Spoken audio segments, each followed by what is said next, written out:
और यात्रिक संस्कृति समाज की वह संस्कृति है जिसमें हम योग, पुराण, वेद आदि का अध्ययन करते हैं, जो हमें हमारी शिक्षा और हमारे कर्म की शिक्षा देते हैं। कर्म ही शिक्षा का आधार है, कर्म ही एक व्यक्ति की पहचान है। और देखा जाए तो हमारे देश में हमारी जो खुशहाल जिंदगी है उसका श्रेय भारतीय संस्कृति को जाता है। भारतीय संस्कृति ये कोशिश करती है कि भारत में हर कोई व्यक्ति खुश रहे।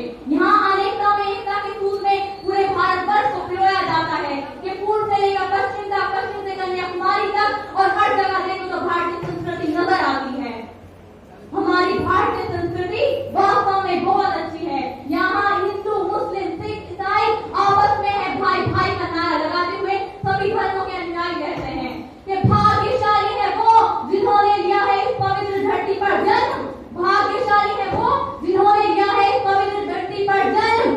ऐसे उन वीर सपूतों को शत शत हमारा नमन, ऐसे उन वीर सपूतों को शत शत हमारा नमन। और आजादी के 75वें साल में हम सुरक्षित हवा में सांस ले रहे हैं, तो इसका श्रेय हमारे महापुरुषों के साथ साथ हमारी भारतीय संस्कृति को जाता है, जिसने भारतीय संस्कृति ने हमारे भारत को एकजुट रखा, हमारे भारत को एकजुट रखा और हमेशा इसके साथ खड़ी रही। और कोरोना काल में देखा जाए कैसी भयावह स्थिति हमारे देश में उत्पन्न हो गई थी, परंतु उस वक्त भी हमारी भारतीय संस्कृति ही काम आई, क्योंकि उस वक्त भारतीय संस्कृति हमारे काम आई। और उन्होंने जैसे जैसे इतना योग पूरे विश्व में भारतीय संस्कृति के द्वारा ही होता है, योग पूरे विश्व में सबने योग किया। और मैं कहना चाहती हूँ कि हमारी संस्कृति सबसे अलग है। हमारे और सांस्कृतिक धरोहर की बात की जाए तो यहाँ ताजमहल, लाल किला, कुतुब मीनार जैसे धरोहर देखने को मिलते हैं कि मोहब्बत की दास्तान बताता है ताजमहल, मोहब्बत की दास्तान बताता है ताजमहल, लाल किले को तिरंगे का अभिनंदन। और एलोरा की गुफाएं दर्शन दर्शन देती हैं, तक्षशिला नालंदा दुनिया को शिक्षा देती है, दुनिया को शिक्षा देती है। मानव में सच में अगर पहली पीढ़ी में हम जाने लगे तो देखा जाए तो विश्व में इतनी शिक्षा कहीं नजर नहीं आती कि हमारे भारत में जब पूरे विश्व में कहीं शिक्षा की व्यवस्था नहीं थी, उस समय हमारे भारत में तक्षशिला और नालंदा जैसे विश्वविद्यालय सुशोभित थे, जहाँ पूरे विश्व के बच्चे वहाँ पर अध्ययन करने आते थे। वास्तव में हमारी संस्कृति की कोई मूल्य ही नहीं है, हमारी संस्कृति अमूल्य है।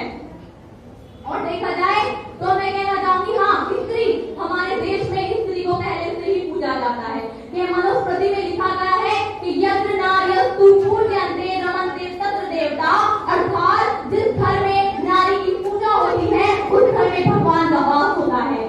जी हाँ, और हमारे देश की नारी क्या कहती है कि मैं अबला नादान नहीं हूँ, दबी हुई पहचान नहीं हूँ, मैं स्वाभिमान से जीती हूँ, रखती अंदर खुददारी हूँ, और पूरे जगत में मैंने अपना झंडा फहराया है, हर जगत में मैंने अपना झंडा फहराया है। वास्तव में यहाँ की महिलाएं जिस तरीके से अपने बच्चों की देखभाल करती हैं, उसी तरीके से पूरे भारतवर्ष की देखभाल करती हैं। और एक माँ का क्या फर्ज होता है, वास्तव में माँ पर कितनी जिम्मेदारियां होती हैं, पर हमारे देश की माएं, इनकी कोई मिसाल नहीं है।